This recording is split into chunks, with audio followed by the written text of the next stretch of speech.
So, how many folks saw the most recent World Happiness Report? Oh, come on. You're watching too much Fox. Little joke, okay? World Happiness Report just came out, and that ranks countries from 1 to 155, okay? Norway came in number 1, okay? We dropped from 13 to 14, not bad. Central African Republic, unfortunately, came in at 155. Not surprising when you think of the criteria they used, okay? GDP, life expectancy, social support, social freedom, generosity, and corruption, okay? And touch certain things, places we will not go here. Now, my question to you as a congregation, and just a thought is, if you were to move from here or one of those countries way down on the list to Norway, would you be happier? Cold, yeah. I submit that you would probably be happier because they're happier. And if you follow the criteria that they used, you'd probably be happier. Would that change your proclivity to negativity? I suggest, based upon what I found, no, it will not. Okay? And let me explain simply why. We got to go back about 50,000 years here. Caveman days, okay? And the cavemen had a carrot and they had a stick. Okay, what was the carrot? Okay, the carrot was sitting around campfires, cooking s'mores, talking, having a good time. But whatever you do around a campfire, eating, maybe later making little cave people. I don't know, whatever they do, okay? The fact of the matter is they had the carrot, and then over here they had the stick. What was stick? Stick was Tony the Tiger. Okay, Tony comes along, and instead of eating dinner, you are dinner, okay? And they had to live with the stick constantly. Well, we kind of fast forward here 50,000 years, and we've still got sticks, okay? They just kind of changed their complexion a little bit, but we still got sticks. And if you look at it from a purely medical perspective, the amygdala of the brain, which regulates emotion and motivation, 2/3 of the neurons in there, they found, are devoted towards negative thinking. And only 1/3 is devoted towards positive. And that's the way the brain has literally become hardwired from those times. So if you fast forward, as one philosopher said, we've basically armed the Stone Age brain with nuclear weapons. But it's a scary thought when you think about it. And the sticks are political, they're social, they're ethnic, they're religious, but they're still sticks. And the problem with negative thoughts is that they found, and I say they, psychologists, psychiatrists, that negative thoughts hit you like Velcro, and they stick.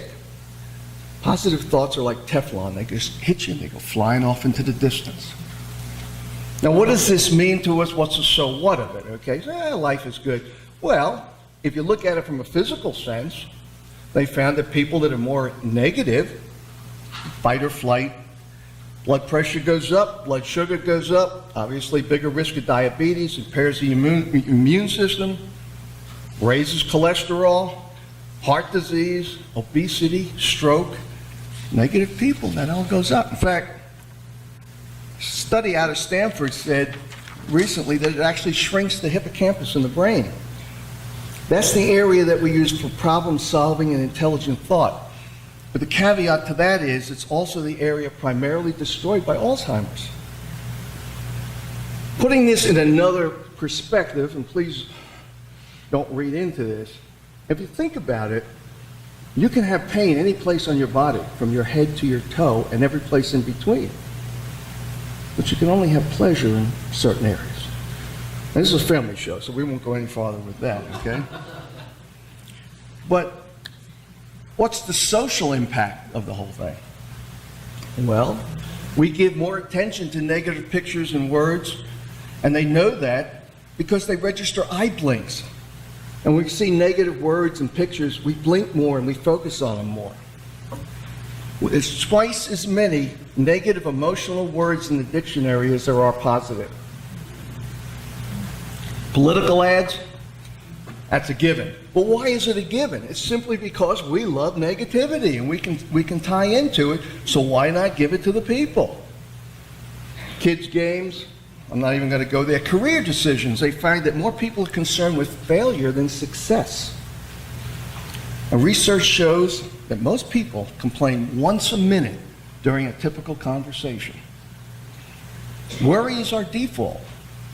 And just a little example of social interaction that I happened to think about as I was putting it together. And I'm sure some of you people will be here with me. You go over to somebody's house for the first time, nice couple, first time you've been over there and just starting to get to know them. Have a wonderful evening. You get in the car, you're driving along, you go, boy, Mary and Bob, they're just wonderful people, aren't they? Oh, yeah. And then about 30 seconds go by and go, house could use a little updating though, yeah. Mary needs to do something with her hair, Bob's table manners leave a little bit to be desired. The dog, that kind of stuff. So don't we? We come in right up here and we drop down and we explore the negativity, okay? And you can't blame your brain because that's the way it is. And the brain loves efficiency, okay? So repeat behavior, complaining, causes your neurons to reach out to each other. And they basically reach in order to ease the flow of information. The neurons grow closer, connections become more permanent, and somebody said, neurons that fire together, wire together. And that's how our brains have become. Negativism just becomes easier, it's the default. And the other thing is, being around other people makes it worse, because what happens is something called neuronal mirroring. We get into a group of people and they're all down. Sure, why should I stay up? I'll just be like they are. That's fine, not a problem. Because we tend to love our pity parties, don't we? Now here's a piece of good news. Studies have found that seniors, as we get older, we get more positive. You want my opinion? They're all going back to their roots, okay? They say if you remember the 60s, you weren't there, right? Oh, you laugh, don't you? God, your children would be so proud. So you say to yourself, I want to change, okay? I want to become a different person. How do you do it? Well, we could listen to one of our noted celebrities, because they're always good at giving that advice. Oprah says, surround yourself with people that will lift you higher. Well, I'm sorry, that's dumb, okay? Because if you try and do that, you're going to have most of your social parties in a phone booth, okay? That just isn't going to work. And you're not going to do an exorcism either. That's at the other end of the coin, spinning the head and Linda Blair in the back. Pea soup, right? What you basically got to do here, as everybody seems to agree, is you got to look at the basic principles of medicine and psychology. Medicine we're not concerned about. Psychology we are. And that's how you feel and how you act, okay?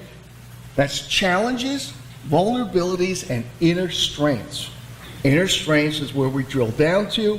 That's the positive emotions we have or negative. That's what's going to reduce stress or not. That's what's going to give us the physical and social benefits. That's happiness, that's love, that's wisdom, that's inner peace. That's what we're all seeking.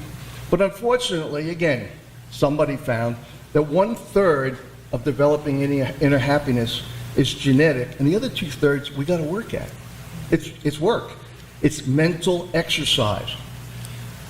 And exercise is not fun. If exercise is fun, it's recreation, okay? Exercise is not fun. I know I'm in the business, okay?